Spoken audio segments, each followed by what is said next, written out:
Is your marriage relationship 50-50? Do you find that you constantly give more than 50% in your relationship? Like 60-40 or 70-30. And your Maybe spouse you're married to a dirtbag who's like 90-10. 30% or less regularly to your relationship? Barry and Tammy Smith here, Family with Purpose. Been married 25 years. Not all of them good, but most of them, yes. Most of them marital bliss, most. Blisters. Sometimes. Yeah. We have 2 kids and 2 dogs. Yeah, we just got a golden doodle. Love her. Anyway, last video, we talked about 2 boxes in every relationship, especially a marriage relationship. One is the dreams, desires, and wishes box, and the other is the expectations box. Yep. And when we start with our dreams, desires, and wishes, it's awesome. But when we move them to expectations, it's trouble. The dynamic in a relationship, a marriage relationship, changes instantly. Because there's just not one big me in the relationship now. There's 2 big me's. And when there's 2 big me's, when those collide, there's really just 2 choices you can do. Number 1, leave the relationship. Just bail. See you later. Right. Or number 2, you can just deal with it. And dealing with it, there's a couple of things that you're going to do. There's 2 games actually. Yeah, there's games that we play if we're going to deal with it. And not everybody plays these games, but some of them do. We talked about the last one as the control game. So if you didn't see that last video, you should check that out. That's where one spouse controls the other. Yes. It's like a conquer thing. Yes, yes. And a dominate then finally, the other spouse just gives up and gives in.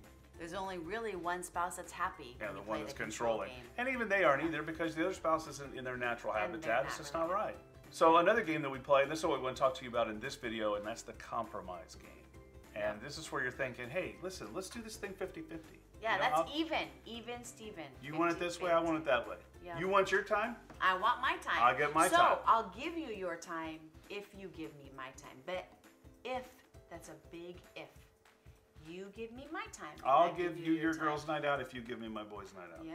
I'll give you this much money to spend if you give me this much money to spend. Oh, well, now you're talking finances. I don't know if that's where we want to go. You have your friends, I'll have my friends. You have your space, I'll have my space. Yep. Probably it's the biggest biblical fallacy among married people, especially Christian people. Even teach this. Well-intended, kind-hearted Christians teach this. Everybody's got to meet in the middle. Right. Compromise. But listen, a healthy marriage relationship is not 50-50. No. Especially a marriage. A lot of relationships aren't like that, but especially a marriage relationship. It's 100-100. Yep.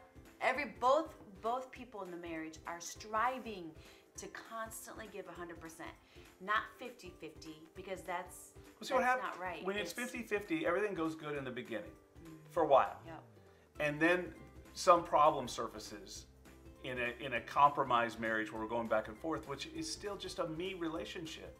It's just because to be happy, I'll do my part only if you'll do your part. Hey, meet me in the middle. It's all about me. If you don't meet me in the middle, then I'm not going to meet you. It's about me. If you don't meet me, I'm not meeting you. And what's biblical about that? It's not. It's not. It's 100-100. We're going to talk about that throughout this series, but especially in this video. And here's some proof that you might be playing that game. And that's if you focus on the marriage. And quotations around the marriage. And you say things like, I'm really concerned about my marriage. I'm trying hard to save my marriage. But that's not, when you play games, the focus of your prayer and your passion is not the person. It's not a person, it's a marriage. You're committed to the marriage. But never in the Bible does it say the marriage. We're not to be committed to that. We're committed to a person. Yes. I'd rather my husband be committed to me than to our marriage. Yeah. You got to be committed to the relationship with each other and not some description of relationship. We can always go out and get another marriage. That's true. But we can't get another you and me. No.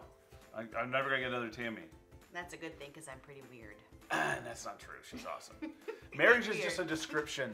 It's not the goal.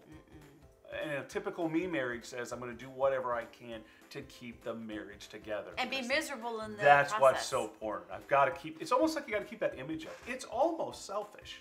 I mean, when you think about it, for not everybody, but for many, they're so concerned. And I know we're splitting hairs. They're so concerned about how they look and what their image is like.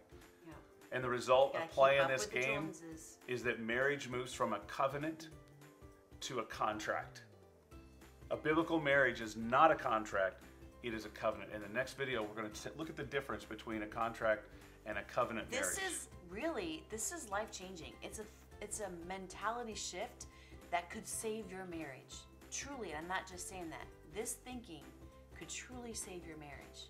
I believe that. Thinkings. Well, no, I wish we would have known this those first 2 years of marriage, or 5 years. Well, we didn't necessarily know this teaching, but we knew that divorce wasn't an option, so we just plugged our way through. Yeah, but we weren't on the 100-100. No, we were definitely on the 50-50. And those 2 years showed it. And that's not the way God wanted it, and that's not the healthy way to do it. It's a true story. So, anyway. Same could be said in work relationships, family and friendships. It starts to lose. Don't keep score. Don't keep Yeah, score. it's just about being the best for God that you can possibly be. But when you start playing that 50-50 thing, there's some serious consequences when we apply that mindset to our marriage. That it's very real. And it's a joy just destroyer, because you're always keeping up, and it's just yucky. It's never not get the way ahead. It's meant to be at all. No. And as always, we hope you like, share, comment, and subscribe to this channel, these videos, to help us get the word out, the Family with Purpose. And if you haven't visited our website, be sure to check that out at fwponline.com. We've got more information there, as well as 7 online courses that can help with families to make them happier and healthier. But be sure, I want to say, be sure to, this is part 3 in our series. So if you're kind of lost about our different boxes, check out the one couple before this, and then we talk about another game, the video before this. So this is definitely a series. Control game. So keep in touch. So right now, go ahead, hit that thumbs up and share this thing, because no doubt somebody you know probably needs to hear this. Until next time, keep being intentional as a family with purpose.